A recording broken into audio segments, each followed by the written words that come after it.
Amém, irmãos. Abra sua Bíblia em 2 Pedro, por favor, 2.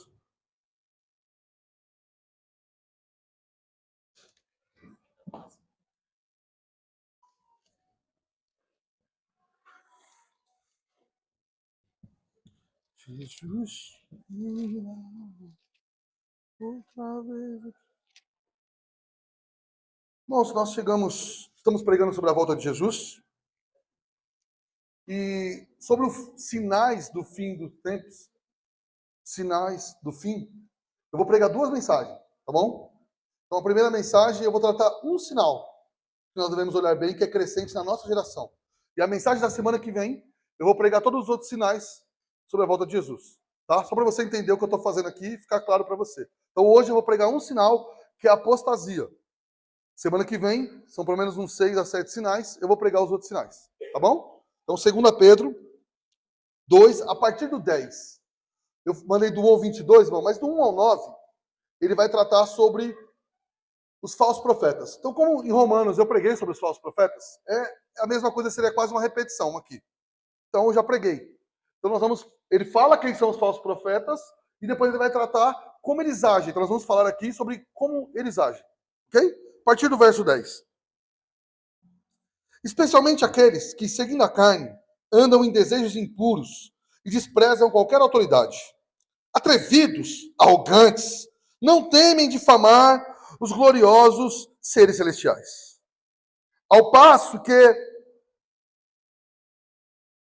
que anjos, embora maiores em força e poder, não proferem contra essas autoridades sentença difamatória na presença do Senhor. Esses, porém, com animais irracionais, seres guiados pelo instinto e que nascem para serem capturados e mortos, falam mal daquilo que não entendem. Na sua destruição, também hão de ser destruídos, recebendo injustiça como pagamento pela injustiça que praticam. Encontram prazer na satisfação dos seus desejos libertinos em pleno dia. Como manchas e defeitos, encontram satisfação nas suas próprias mentiras, enquanto se banqueteiam com vocês. Eles têm os olhos cheios de adultério. São insaciáveis no pecado. Enganam almas inconstantes e têm o coração exercitado na avareza. Essa gente maldita, tendo abandonado o reto caminho, desviaram-se, seguiram pelo caminho de Balaão, filho de Beor, que amou o pagamento pela injustiça. Mas ele foi repreendido pela sua transgressão. Um animal de carga mudo, falando com voz humana, refreou a insensatez do profeta. Esses tais são fontes sem águas, névoas levadas pela tempestade, para os quais está reservada a mais profunda escuridão.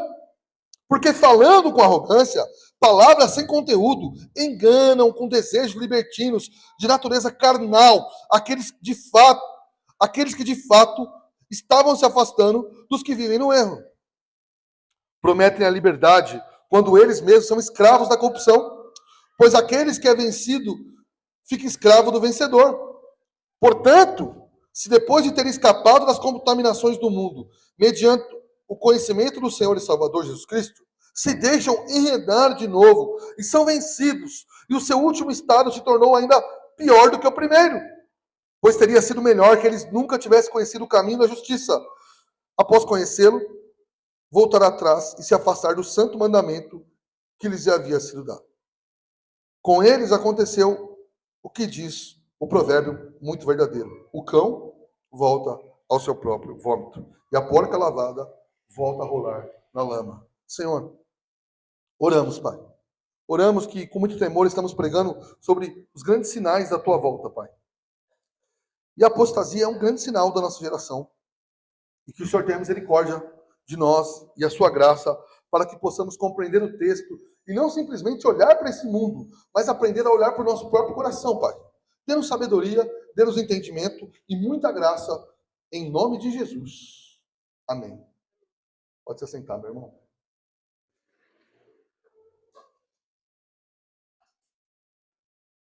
Como eu falei, irmão, em 2 Tessalonicenses, que é o que eu vou pregar semana que vem, 2, fala que antes de vir o homem da iniquidade o anticristo, tem que haver grande apostasia. Por isso, então, que eu vou falar sobre apostasia hoje. Então, primeiro, né, o que é apostasia, esse nome chique? Apostasia é se rebelar, cair ou negar a fé que outrora acreditava. E há dois tipos de apostasia. Aqueles que se tornam apóstolos e permanecem na igreja e serem inimigos de dentro da igreja. Compreende?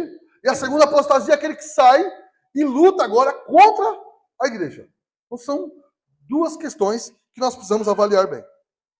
Aqui no texto de Pedro, ele trata sobre os falsos mestres do 1 ao 9.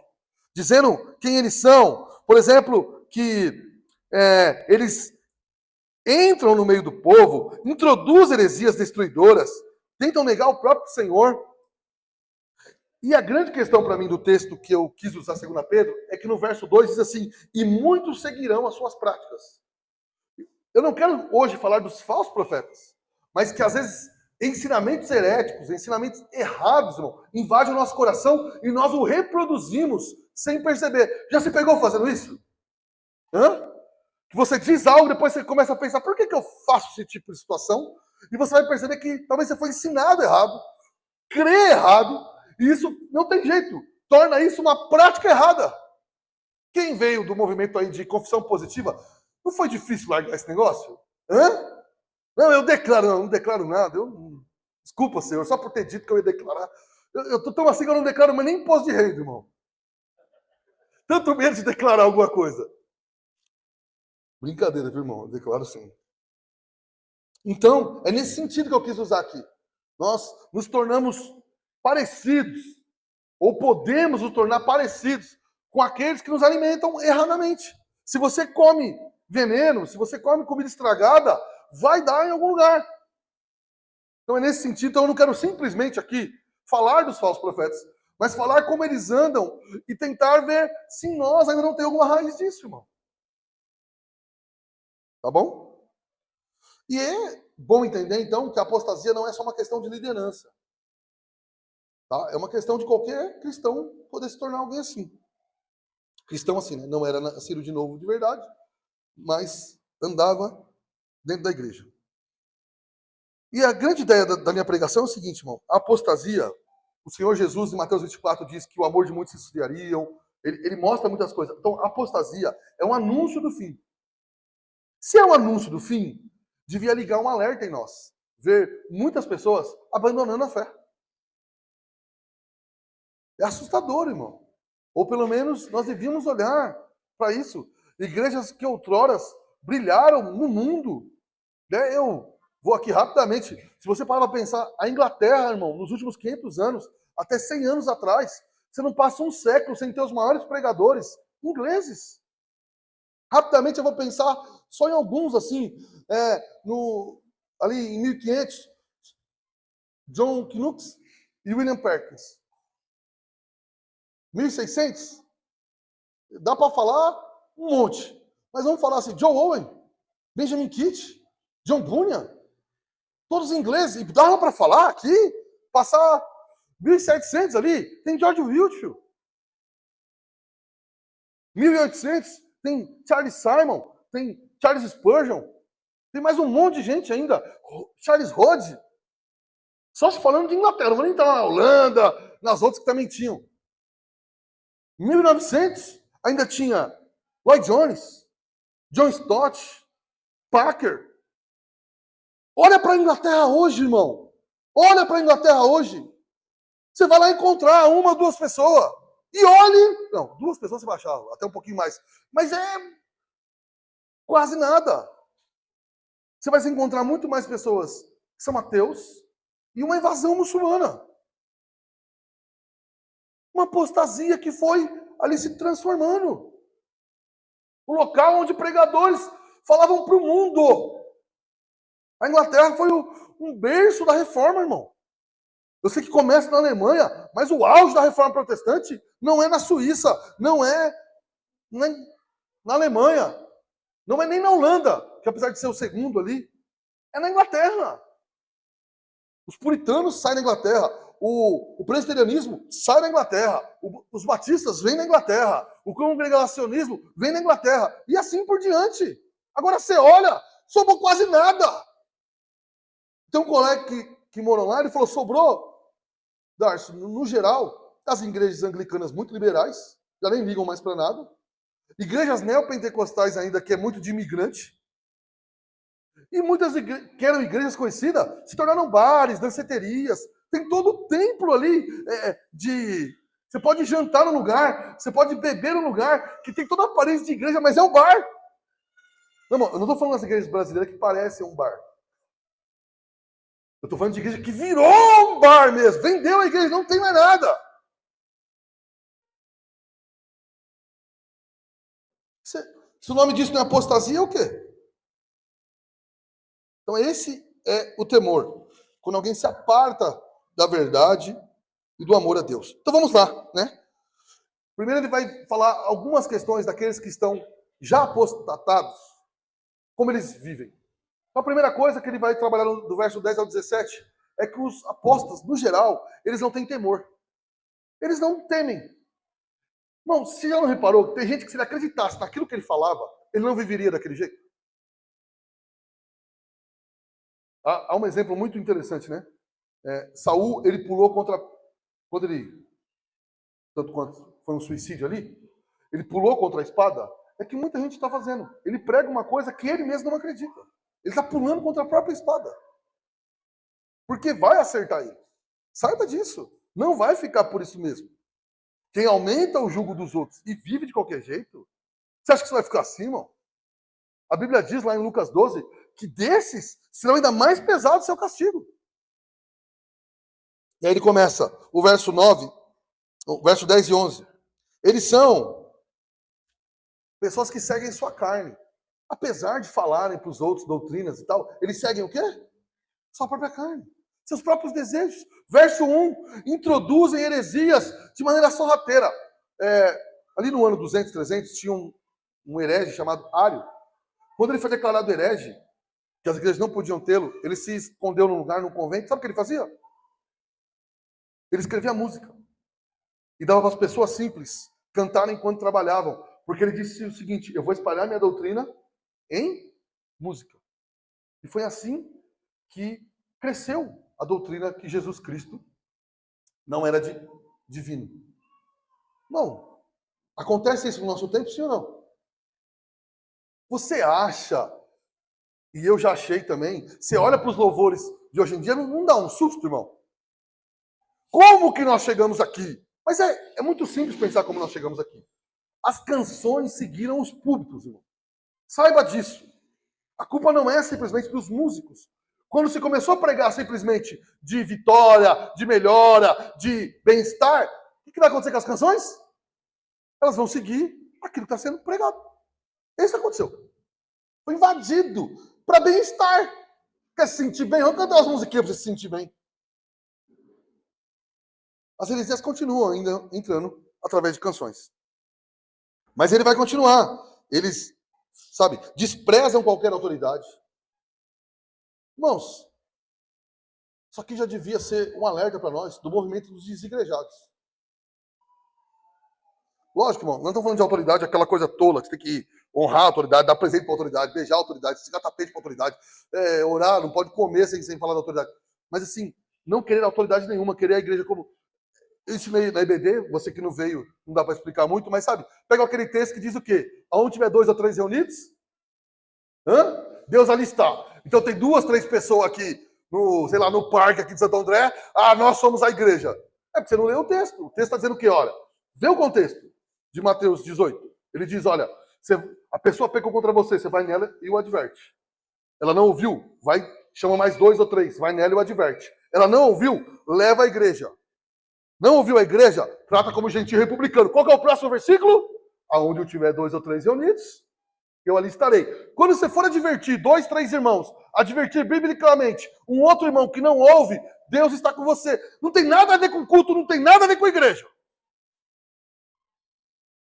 É só ler o texto. Pois pode ler o texto. Mateus 18, só lá e ler. O movimento dos desigrejados, irmão, Há um exagero de autoridade. Pastor não é a autoridade que fica mandando, mas não é autoridade pastoral. É autoridade eclesiástica da igreja de decidir questões. Não querer nenhuma maneira de igreja institucional, que tem alguém que pregue, alguém que cante, é ir contra qualquer tipo de autoridade. Irmão, o movimento dos desigrejados são formados por dois tipos de pessoas.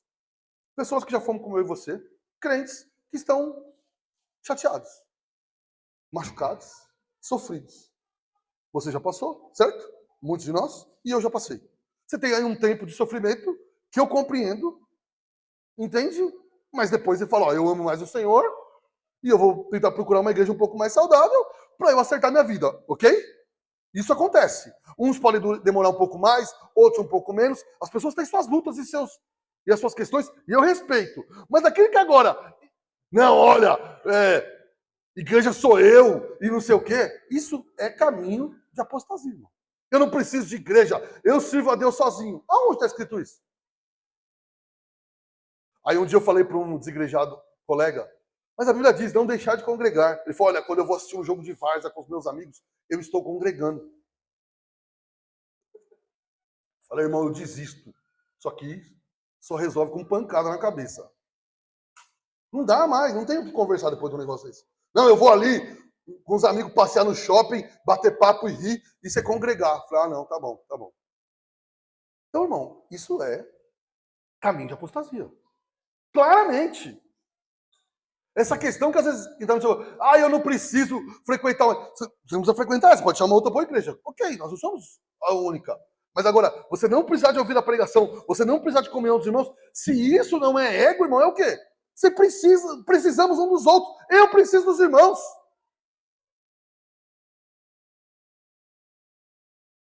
E outro, irmão, se você não sabe, eu vou te contar. Infelizmente, boa parte das igrejas, e eu já fiz isso, chama de comunhão qualquer coisa, não é verdade? Você vai comer, o que nós fala? Só que é comunhão, parece que comida é comunhão, né? Então lá no shopping, meio-dia, tá todo mundo em comunhão. Todo mundo tá comendo. Apesar é que crente não bebe, mas alguns, né? O que come, então ele transforma a comida em comunhão. Não há comunhão com ímpio. Comunhão é entre os crentes. Que a comunhão é a união daqueles que creem no Senhor Jesus Cristo, certo? Se reúnem em nome dele. Como que você vai ter comunhão com quem não é crente? Não, eu vou ali numa comunhão entre incrédulos. Não dá, irmão, não dá. Não dá. Jesus chamava isso de evangelismo. Pode evangelizar as pessoas. Na verdade, você pode ir também sem querer evangelizar, estar com eles, que são seus amigos, e não tem nada de errado nisso. Nada. Mas chamar isso de comunhão é demais, né? Então, a primeira questão aí é essa questão anti-igreja, irmão. É um sinal gravíssimo de apostasia. E a Bíblia diz que o quê? No final dos tempos, o que vai crescer? Irmão, é crescente a apostasia. É crescente. Mas ainda não é o que virá. A Bíblia chama de grande rebelião, de grande apostasia, de assustar realmente as pessoas. Porque o anticristo vai levar a apostasia total, muitas pessoas. Um dia. Mas a Bíblia diz que antes dele vir, o espírito da iniquidade, da apostasia, já existe, já se manifesta. Cuidado, irmão. Se você é aquele que ainda tem no seu coração essa questão, não, eu vou lá na igreja, mas eu não preciso. Cuidado, irmão. Você tem que matar isso no seu coração. Também, se você acha que tudo você depende de alguém na igreja, que você vê alguém aqui como um grande profeta, também isso é apostasia. Igreja é um lugar de sim, de comunhão, de aprender, de estar com os irmãos, mas ninguém é a autoridade suprema na sua vida. A autoridade da sua vida é Jesus Cristo. E a igreja tem autoridade limitada pelas Escrituras. E ele continua. Ao passo que... Aqui é uma parte difícil, tá, irmão? Eles são atrevidos, arrogantes, não temem difamar os gloriosos seres celestiais. Há muita contenda sobre essa passagem, mas provavelmente isso aqui significa o quê? Esses homens que viviam assim, não sei de que forma, né? É muito difícil saber de que forma, eles maldiziam os anjos. Eu não sei como eles faziam isso. Mas eles maldiziam os anjos. Não os anjos caídos. Que seria fácil maldizer. Os anjos celestiais. A Bíblia chama de os gloriosos seres celestiais. Não chamariam demônios assim. Ao passo que os anjos, em maiores forças, não têm Eles não fazem isso nem contra as autoridades do mundo e nem contra os próprios falsos profetas. Quando, ele quer dizer o quê? Quando o anjo exerce juízo sobre o falso profeta, ele não faz em tom de difamação. Ele faz em qual tom? De obediência a Deus que está executando o juízo. Deu para entender? Nem os anjos têm o tom de falar dos outros como eles têm, sendo menores do que os anjos. É isso que ele está dizendo. São pessoas que ganham a vida por maldizerem os outros. Você devia colocar sua barba de molho, irmão. Já falei isso aqui várias vezes e vou repetir. Mesmo quando ele maldiz, a pessoa realmente está errada. Mas se a pessoa vive só disso, bom, muitos pastores, até bons pastores, infelizmente, se tornaram... Deixa eu tentar usar uma palavra boa aqui. Se tornaram comentaristas. Já viu futebol que lá acaba o jogo e os caras ficam comentando? Comentarista geral. Ah, aconteceu tal coisa. Ah, eu vou gravar um vídeo para comentar esse acontecimento. Que, olha, tal coisa aconteceu e eu acho isso. Tudo que acontece, o camarada comenta. Cuidado com isso, irmão. Não deveria haver entre nós alguém que comente sobre tudo. Isso é arrogância. Tem dia que o silêncio, irmão, é a melhor coisa. E outro, irmão, tem coisa que simplesmente não é da nossa conta. Não é da nossa conta. Nós devíamos nos preocupar muito mais com doutrina. Você entende? Olha, isso aqui está errado. Olha, esse estilo de vida assim está errado. Sem se preocupar tanto com as pessoas. Eu não estou protegendo os falsos profetas. Chega um momento que tem que denunciar, falar das suas heresias. Mas ficar... O que eu quero dizer, irmão, de 100% do ministério de alguém, 20, 30, 50, 60, 70% é simplesmente falar dessas pessoas a algo muito desequilibrado. Nós temos Jesus a anunciar, irmão.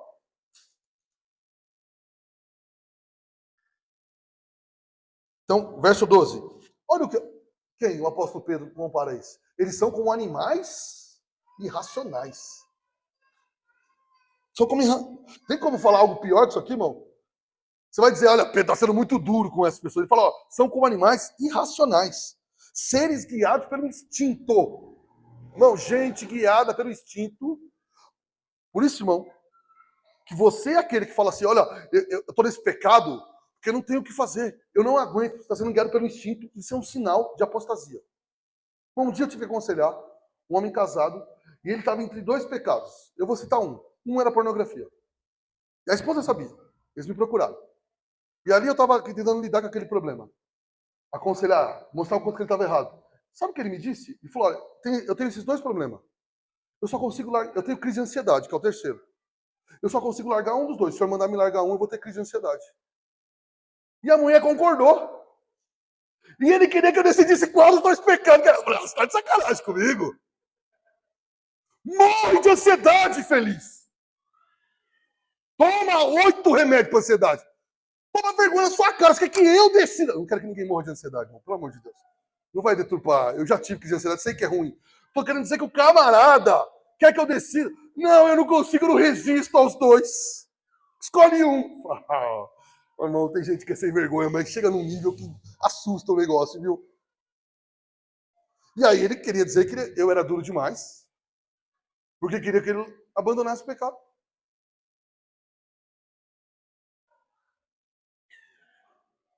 Então, irmão, qual que era a desculpa dele?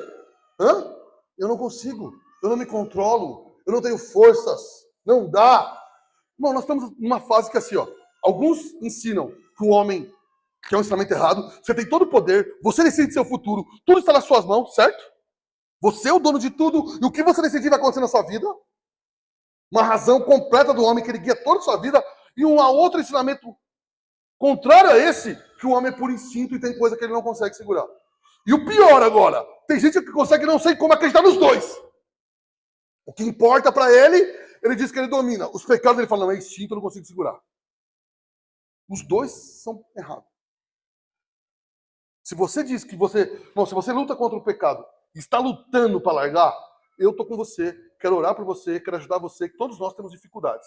Agora, se você quiser conversa, não, eu sou assim e não tem jeito, tem que me aturar assim, eu não vou lutar contra isso, é instinto, pastor, é instinto. Isso aí não dá, irmão. Crente não pode agir assim, não. Isso é viver como irracional.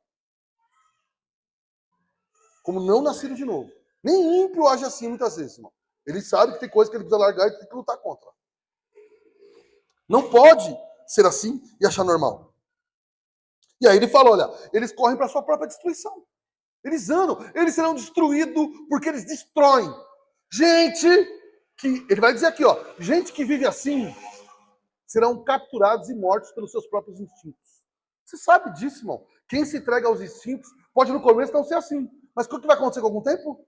Será escravo, dominado pelos seus instintos. Você acha, irmão? Você acha que pessoas que cometem coisas absurdas aí começaram como? Hã? Você acha que, e aqui não é nenhuma defesa, tá? Você acha que homens que precisam ser presos e tudo mais, que se metem em pedofilia, você acha que a maioria começou por pedofilia? Seja sincero pra mim. O cara foi se entregando à pornografia aqui, ali, achando aquilo como normal.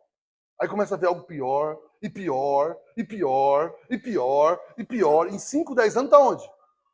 Vai normalizando dentro de si. Vai normalizando. Os pecados, eles vão crescendo. Sabe, gente mentirosa, que calunia os outros, começou assim? Começou com pequenas fofocas aqui e ali, deixou aquilo crescer. Foi tomar, eu não consigo ficar quieta. Ou quieto. Está errado. Você vai ser destruído pelo seu pecado. E o Senhor diz que Ele vai destruir, porque tem levado outros à destruição. A partir do verso 13, ele fala que eles deram injustiça aos outros, agindo como os instintos, e receberão o quê de volta? Injustiça. Não, Deus é bondoso, mas Ele é severo. Eu preguei isso em Romanos também. A bondade é a severidade de Deus. Aqueles que vivem pelos instintos receberão seu justo pagamento. Se não se arrependerem, obviamente. Eles vão receber seu pagamento, olha, recebendo injustiça como pagamento pela injustiça que praticam. Outro texto, o próprio Jesus diz o quê? Aqueles que vivem pela espada, morrerão pelo quê? Pela espada. Você não quis? Você não quis ser severo, cortar a cabeça de todo mundo? Vai ser assim na sua vez.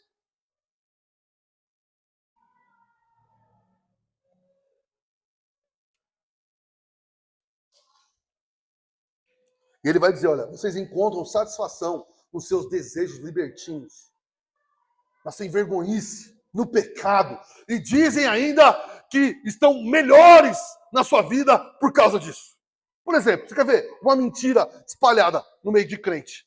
Que Deus está com quem prospera financeiramente. Certo? A mentira. Só isso. Às vezes é Deus. Quando o crente prospera, Deus abençoa, mas não quer dizer que Deus só está com você se você prosperar. Isso que eu estou querendo dizer. Então a pessoa não congrega mais, não ora mais, não lê a Bíblia, mas aparentemente está melhorando de vida financeira. O que ela deduz? Deus está comigo, porque eu continuo melhorando. Eu tenho colegas que eu já falei, irmão, vocês já estão há anos sem frequentar. Está na cara que não oram. Vocês precisam retomar. Mas se eu estou errado, por que eu estou crescendo financeiramente?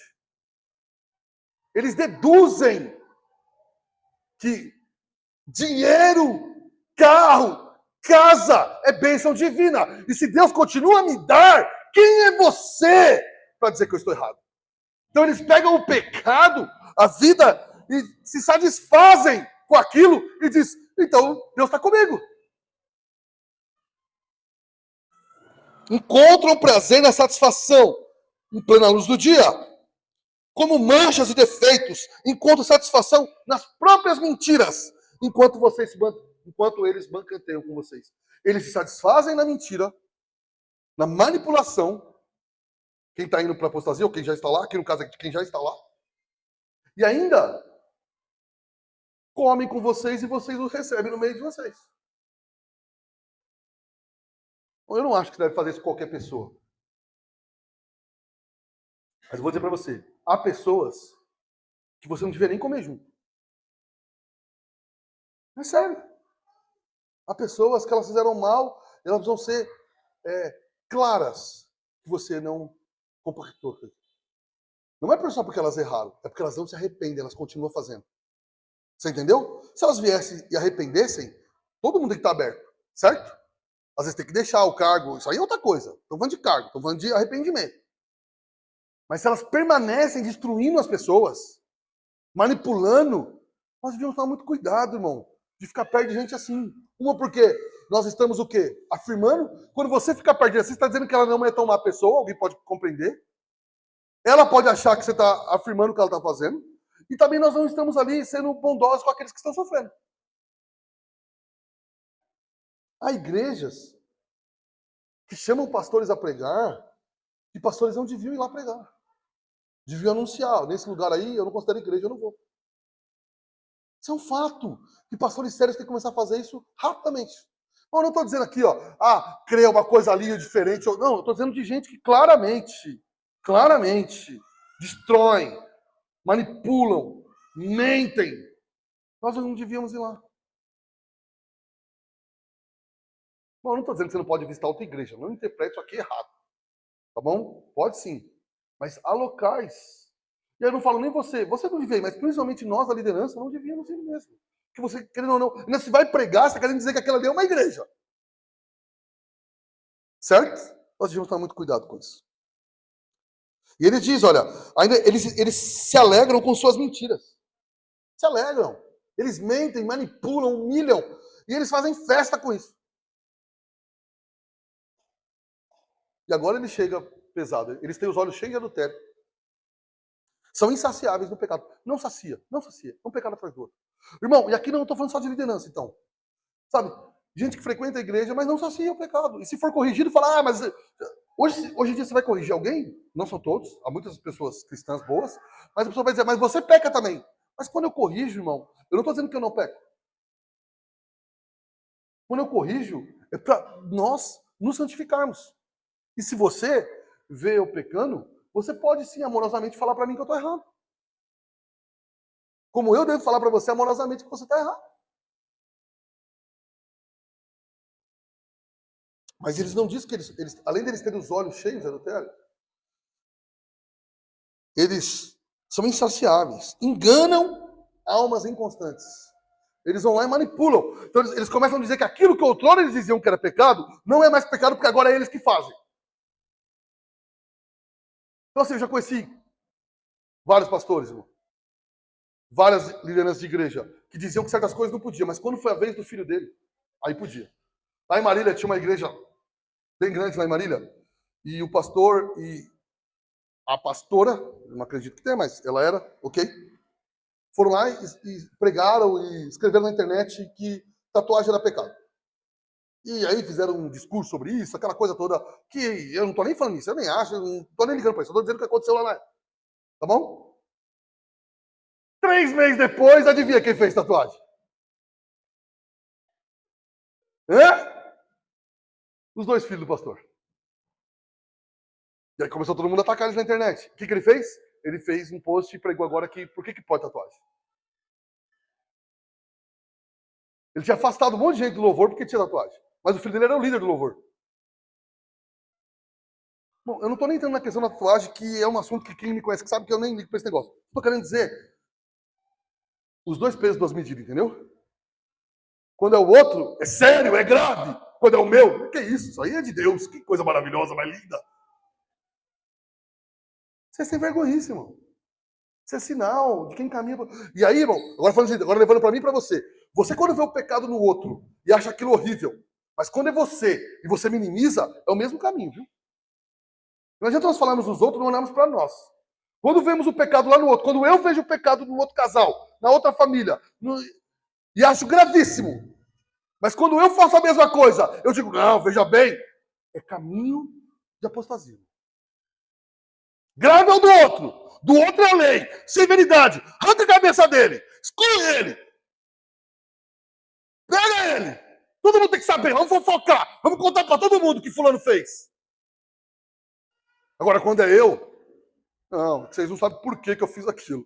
Eu sei porque você é pecador. É por isso que você fez.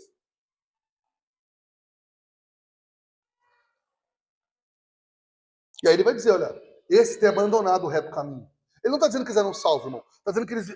O que primeiro, a primeira João, a segunda João diz. Eles andaram no nosso meio e nunca foram dos nossos. Então, eles aprenderam algumas coisas do reto caminho. De como largar os vícios. De como parar. Mas agora abandonam esse reto caminho. Que ensinaram aos outros. Que manipularam outros. Certo? Eles abandonam. vivem uma vida dupla que para os outros não saberem que ele vive nesse caminho. Outro sinal gravíssimo de apostasia, seja para liderança, para membro, irmão, é vida dupla. A pessoa é uma coisa em cada lugar onde ela está. Aqui ela parece crente, tem voz de crente, palavra de crente, tom de crente, mas se encontrar em outro lugar, nem parece a mesma pessoa. Porque apóstatas, irmãos, eles são personagens. Eles têm uma cara para cada lugar. É melhor aquele que erra, mas pelo menos, né, admite o defeito, ele tem dificuldades, mas ele não é um personagem, não é um hipócrita, descarado, do que aquele que parece uma santidade que não vale nada. Essa santidade fingida, de gente que na internet está falando sobre casamento, falando sobre educação de filho, depois você vê tudo ao contrário que a vida dele é, isso é um sinal de apostasia. Mas ele sobe ainda mais o tom ainda. Eles andam pelo caminho de Balaão. Qual que é o caminho de Balaão? Pode ir lá ver. Ele profetizava pelo quê, irmão? Por que Balaão profetizava? Dinheiro. Quem pagar mais tem profecia. Hoje em dia, é Balaão para todo lado, né? Tem oração do Pix.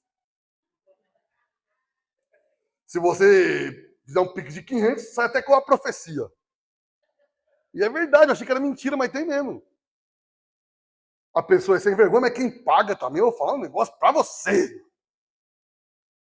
Eu não vou dizer que merece. Não, vou dizer assim. Merece. Mas os dois estão errados. Pior é quem cobra, obviamente. Esse sempre é pior. E ele vai falando, olha, que o profeta Balaão teve que ser corrigido por quem, irmão? Por quem? Foi uma mula, um animal de carga. Deus teve que dar voz para Balaão. Para Balaão, não. O jumento para falar, Balaão, pelo amor de Deus. Não vai buscar mim, tô vendo um anjo ali, não vai morrer, Balaão. O que, irmão? Talvez nenhuma mula falou com você. Só em época de eleição. Mas, muitas vezes, pessoas mais pecaminosas que você, ímpios, são usados por Deus para te corrigir. E você fala o quê? Ah, quem é você para falar de mim? Deus está usando quem Ele quer para divertir você que está andando por caminhos difíceis. Eu nunca vou esquecer, irmão. Eu trabalhava no Banco Votorantim e fiquei muito nervoso com o meu chefe. Teve uma discussão que eu passei do limite. Ele foi numa sala, ele falou mal comigo, mas quem começou um pouco por causa de um problema que teve lá fui eu. E eu falei mal com ele, saí de lá cuspindo fogo pela venta. Parei na porta da filial com cara de bravo e ali tinha sido uma discussão, aquele climão. E fiquei lá tomando um refrigerante na porta da filial muito bravo. Aí veio uma moça com quem eu tinha certo contato, ela trabalhava ali uns 6 meses, eu trabalhava uns 2 anos. Ela encostou na porta e falou, Darcy, eu posso falar com você? Não era crente. E eu, muito educadamente, falei, pode, fala, vai. Ela falou, olha, eu não quero me meter, mas não combina com você o que você fez hoje. Você é o crente nosso, mano. Você é o cara que ora por nós aqui. Para com isso aí, cara. E eu falei para ela, você tá certo. Tá certo. Voltei e falei pro gerente, Fábio, você pode entrar na sala que eu falei, Darcy, eu não quero discutir. Eu falei, mano, entra aqui, rapidão. Ele entrou e falei, mano, me perdoa. Se quiser, eu peço perdão pra filial. Eu fui advertido. Não estou dizendo que toda vez que eu fui advertido eu ouvi, tá, irmão? Teve vezes que eu fui advertido e não ouvi, eu admito. Mas essa eu não esqueço porque era uma pessoa não cristã que me deu uma exortação e ela estava certa. Irmão, para com esse negócio. Olha, você tem que ver quem te exortou. Mano, você não tem que ver quem te exortou. Pode ser a mula. Crente faz isso, né? Não, fulano me criticou, mas eu tenho que ver a vida dela se ela poderia ter me criticado. Não sabe ninguém para criticar você, né? Porque se acha o Jesus. Uma mula criticou o profeta. Dava para ele ter feito. Será que essa mula merece me criticar? Quantas profecias ela já deu? É a primeira vez que fala, filho. A grande realidade não é quem te criticou. É a verdade na boca dela. Por mais corrompido que ele seja. É a verdade. Se é a verdade, pode ser Deus usando a mula ou alguém que parece pior que mula. Deus o faz assim. Às vezes um parente que você não gosta de dar uma correção genuína e você não concorda. Ele tem a vida pior que a minha, mas não interessa ele ter a vida pior que a sua. É verdade o que ele disse? Deus pode usar pessoas que nós não queríamos que usasse, mas ele usa. Por que ele faz isso? Porque ele é Deus, ele fala o que ele quer. E às vezes até para te humilhar, ele usa quem você menos gostaria para te dar uma bronca ainda. Aí você fica mais constrangido ainda. Mas o profeta Balaão era melhor que alguns de nós, apesar de todos os seus erros. Ele ouviu a mula. Será que você ouviria a mula? Não sei.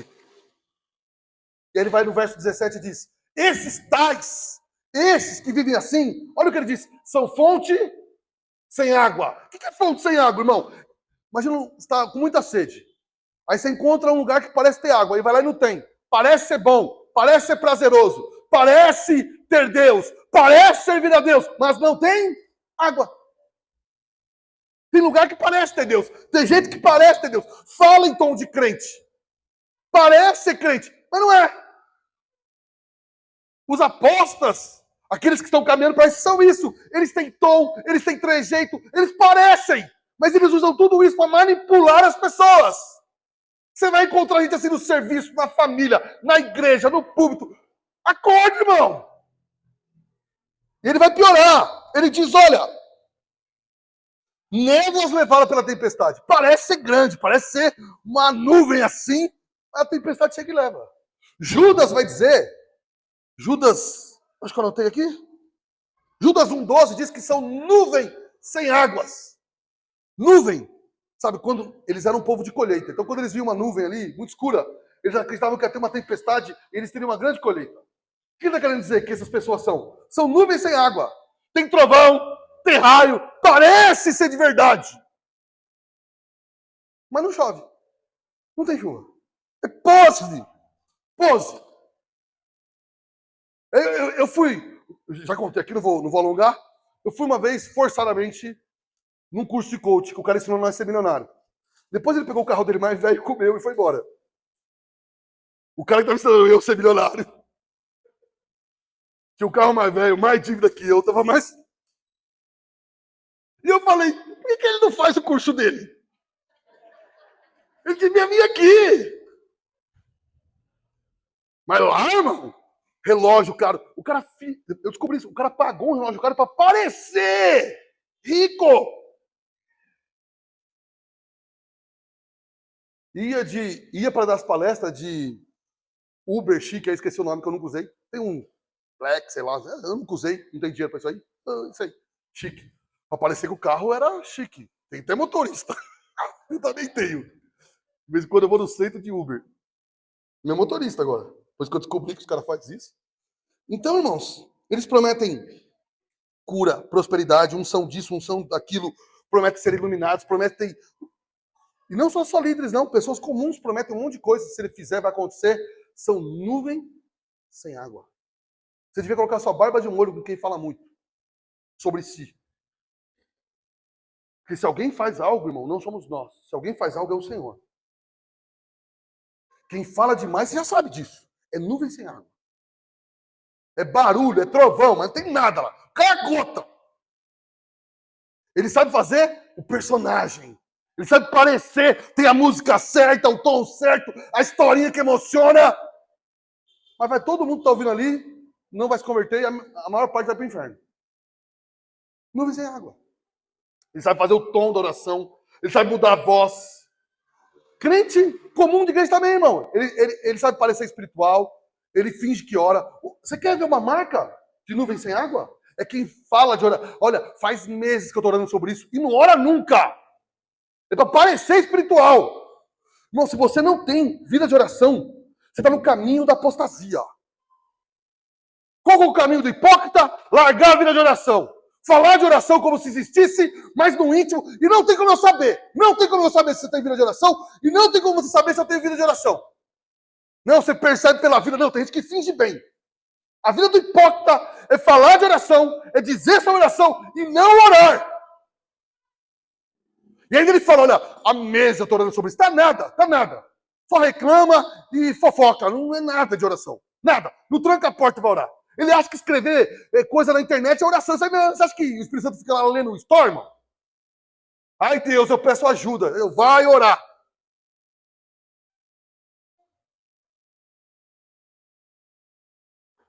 O caminho da hipocrisia é o crente que vive sem orar e sem leitura bíblica.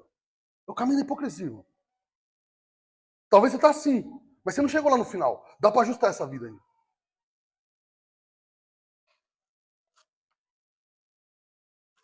Do verso 18 ao 20, ele vai dizer que as pessoas falam com arrogância, palavras sem conteúdo. Falam bonito, seduzem com as palavras, mas não leva a lugar nenhum. São libertinos, vivem de maneira carnal. E olha que interessante aqui, irmão, que é o que eu quero mais pegar. Afastam outras pessoas que queriam fugir do erro. Eles fazem as pessoas viverem no erro. Bom, gente libertina que quer viver no pecado, ele pega outro no erro e fala, não tem problema, não pode fazer. Não, estou te enganando. Porque ele quer mais gente pecando, irmão. Ele sente bem de ver os outros pecando, porque alivia a alma dele também. Aqui ele está dizendo, ó. Eles atrapalham daqueles que querem se corrigir. 19. Prometem liberdade, mas são escravos. Irmão, você, olha aqui, homem, para os homens, primeiro, você é crente, você nasceu para ser virtuoso e não cheio de vício. Lute contra os vícios da sua vida. Seja ele qual você tiver. Os vícios vão te dominar. Eles começam pequenos, mas eles abrem porta para outros vícios. Se tem uma coisa que controla a sua vida, irmão, luta! Faz de tudo para largar. Não fica esse negócio, olha, eu não consigo, eu tenho meus instintos e não... Para com desculpa. Vai demorar, vai ser difícil, ok, mas luta. Deus abençoa aquele que luta para largar o pecado. Não aquele que arruma desculpa o pecado. Nós nascemos para ser virtuosos, como Jesus Cristo. Procure a virtude, procure aquilo que é bom. Pare de se orgulhar por aquilo que você faz mal. Além de pecarmos, nós nos orgulhamos. Não, eu sou assim mesmo. E tá tendo orgulho daquilo que... Eu já fiz isso, irmão. Ser duro e depois ter orgulho de ter sido duro com alguém. Que tolice é essa? Isso ia me destruir. Erra com a esposa e tem orgulho. As mulheres, né? Coisa rara também. Acontece também às vezes com vocês, não é verdade? Erram e tem orgulho de ter errado? Não. Os homens todos em silêncio, concentrados, para não terem problema. E aí ele vai terminar, e eu encerro aqui, ó. Do verso 20 ao 22, ele dá o veredito. Olha, do 10 ao 17, ele falou que os apóstolos não temem a Deus. 18 e 19, como eles seduzem aqueles até que querem viver direito a viver erradamente. Cuidado, irmão, cuidado. É melhor ter um amigo completamente ímpio do que alguém que está andando pela apostasia. Porque ele vai seduzir, o ímpio vai respeitar até você. Agora, aquele que está andando de qualquer jeito, ele vai querer que você ande de qualquer jeito. Para satisfazer o coração dele. Ele vai deturpar a palavra de Deus e vai querer que você aceite a deturpação. E do verso 20 ao 22, ele vai encerrar dizendo que é o seguinte, os apóstolos serão julgados e eles só retrocedem. Eles não percebem. Porque às vezes o olho está no dinheiro, o olho está em outro... Então eles acham que estão avançando. Em 2 Timóteo 3, diz que quem vive assim, eles caminham para trás. Eles acham que estão andando, mas eles estão indo para trás. O apóstolo Paulo lá fala assim, Pedro aqui dizem que, olha, esses depois de terem escapado das contaminações do mundo, eles não eram crentes, mas eles andaram no meio da igreja e foram se afastando das contaminações do mundo. Foram deixando certas coisas. Depois de alguns anos, retomaram tudo isso no coração de maneira escondida. E olha o que o texto diz. Se deixaram enredar de novo e são vencidos. E o seu último estado se torna pior do que o primeiro. Pois teria sido melhor não conhecerem o caminho de justiça do que voltar atrás e se afastar do santo mandamento que lhe havia sido dado. Ele diz, esses são piores. Por que ele disse que seria melhor? Porque se não tivesse agido assim, irmão, não tinha hipocrisia no coração, podia se converter. Irmão, Hebreus dá uma palavra muito dura. E por causa do tempo eu vou encerrando por aqui. Hebreus fala o seguinte, que o apóstata, ele não consegue retornar. Enfim, Deus encerrou com ele. Não tem arrependimento. É impossível que eles sejam restituídos, diz Hebreus 6. Lembra a história de Esaú? Que vendeu a bênção da primogenitura? O que Hebreus diz dele? Que ele procurou arrependimento e o quê? O que aconteceu com ele? Não encontrou. Quem recolheu o arrependimento, irmão? Quem recolheu? Bom, eu conheci pastor que teve momentos de lucidez. Eu já comentei isso com o pastor Júnior, muito. Momentos. Você achava que o cara ia arrepender. Eu digo pastor assim, aposta. Eu não era pastor, mas parecia ser. Então tem um dia que o cara fala assim, meu Deus, isso aqui tá errado, eu vou mudar. Um mês depois, ele tá pior do que esse momento aqui. Quem recolheu o arrependimento, irmão? Quem foi? Brincou por anos, décadas com a verdade. Agora quem recolhe o arrependimento é quem? Deus. Procurou arrependimento, mas não encontra, não tem.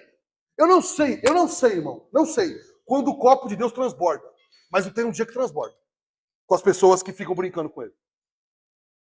Tem um dia que transborda com quem brincou demais. E aí ele encerra a cota. Olha para Israel, vou dar só mais um exemplo. O que Israel queria de Deus? Uma época lá no deserto. Eu queria comer carne.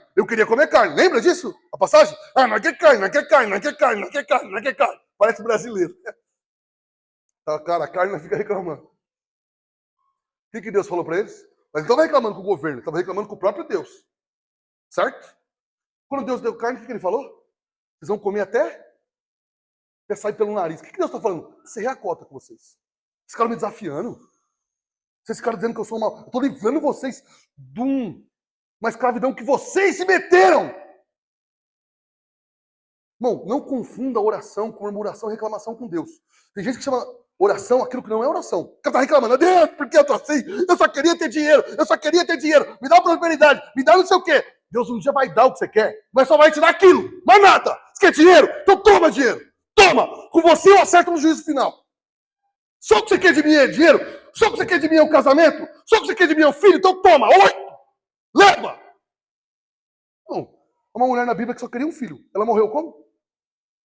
Ela morreu como? Dando a luz. Só quero do Senhor um filho. Você só quer isso de mim? Eu não sei quando Deus faz isso. Eu não toquei pro sapateamento, não, tá? Eu não sei. Mas chega um dia que ele fala, fim, acabou. É só isso que você quer? Vai ter. Olha essas igrejas que começaram pequenas falando de prosperidade, irmão. E agora só falam disso. Tem gente que... o pastor sempre, mas tem gente na igreja que prospera, sim ou não? Prospera, sim ou não? Prospera, não sei a palavra certa. Enriquece, certo? Mas não tem mais nada, é cerco. Não conhece nada de Bíblia. Não conhece Deus. Não conhece arrependimento. Você quer dinheiro? Vai ter para sair pelo nariz. Mas só vai ter isso. Mais nada. Não te dou mais nada. A gente que brincou tanto com Deus.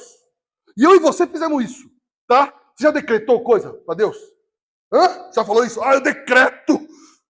Como é que o Léo brinca? Se eu tenho crédito no céu. O Léo fazia essas coisas, viu, irmão? Você acha que era brincadeira a gente falar isso, irmão? Você já fez isso? Eu já fiz. Eu declaro que amanhã, se Deus é Deus, isso é pecado. Chama de oração, isso é pecado. Quem é você para falar se Deus é Deus? Em pó, areia. Quem é o Darcy para falar isso? Mas Deus, de maneira misericordiosa, nos perdoou dessas tolices que nós fazíamos. Porque Ele é bom. Mas também, irmão, não vai ser obstinado em viver nisso que um dia Ele pode falar, então, declara para sempre agora. Declara, vai. E, irmão, quem colocou o espírito de mentira na boca dos profetas no Antigo Testamento? O povo queria ouvir sobre paz. Quem colocou o espírito de mentira? Deus falou, o espírito de mentira na boca dos profetas, quem colocou fui eu. Quem colocou o espírito maligno em Saul? Quem colocou? Está lá no texto. Foi Deus que colocou. Ele queria brincar com a adivinhação? Ele queria viver de qualquer jeito? Então tá bom, vai lá. Vai lá. Chega um dia que Deus encerra a cota, irmão. E está na hora de eu e você abrir os olhos. Nos preocupamos tanto com a apostasia dos outros e temos que olhar. Irmão, esse sinal disso crescendo em tudo devia nos trazer temor. De gente abandonando a fé, se largando no pecado, na mentira, em tudo mais, devia nos trazer medo. Casamento sendo destruído de gente que parecia ter um casamento decente. Daqui a pouco o cara tá aí com foto com a mulher fazendo não sei o quê. É vergonhoso. Nós devíamos ficar só maldizendo os outros, devíamos orar por eles, ok? E devíamos temer. Que Deus nos livre, irmão. Que um dia ele fala, ó, fim. Acabou. Você eu acerto depois. Você já não olhou para alguém e fala, como é que Deus deixa o camarada falar tanta besteira, zombar em nome do Senhor? Você nunca pensou isso? E Deus continua deixando ele falar. Você já pensou isso, sim ou não? Eu vou te dar a resposta por que Deus deixa. Porque Deus falou, vai, quem está sujo, vai, se joga. Porque com você eu acerto no fim.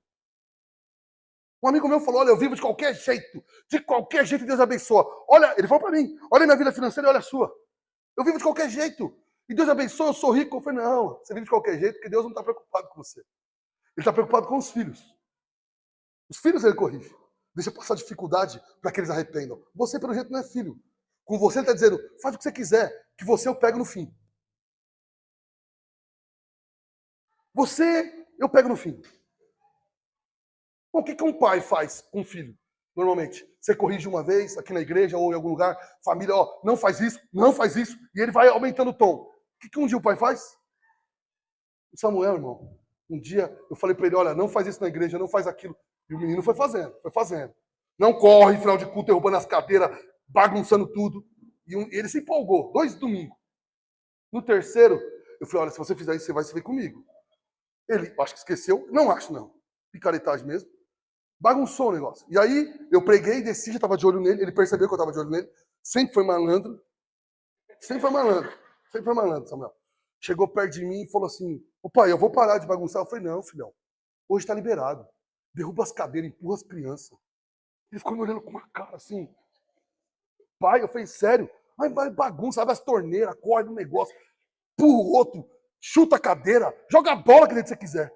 E você tá falando sério? Eu falei, mano, eu vou te catar de qualquer jeito hoje. Você vai tomar um couro tão grande em casa. Aproveita a noite, mano. Vai lá! E voltei a conversar com o irmão. O irmão falou assim, o senhor tá falando sério?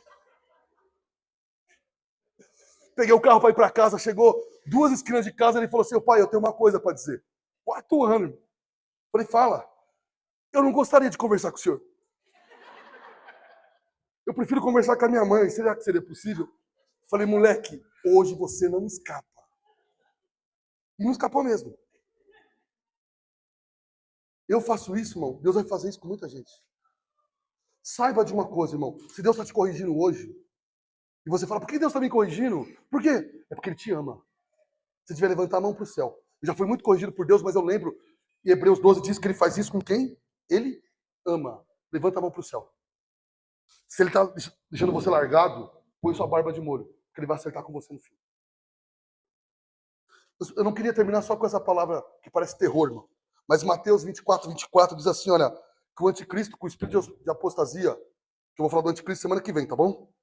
Se possível, ele enganaria os que creem em Cristo. Se possível, até os eleitos seriam enganados. Mateus 24. Pastor, como é que é isso? Uma palavra de consolo. Ele disse, se Deus é tão bom que não deixou ser possível. Mas não porque nós somos bons. É Ele que não larga os seus filhos.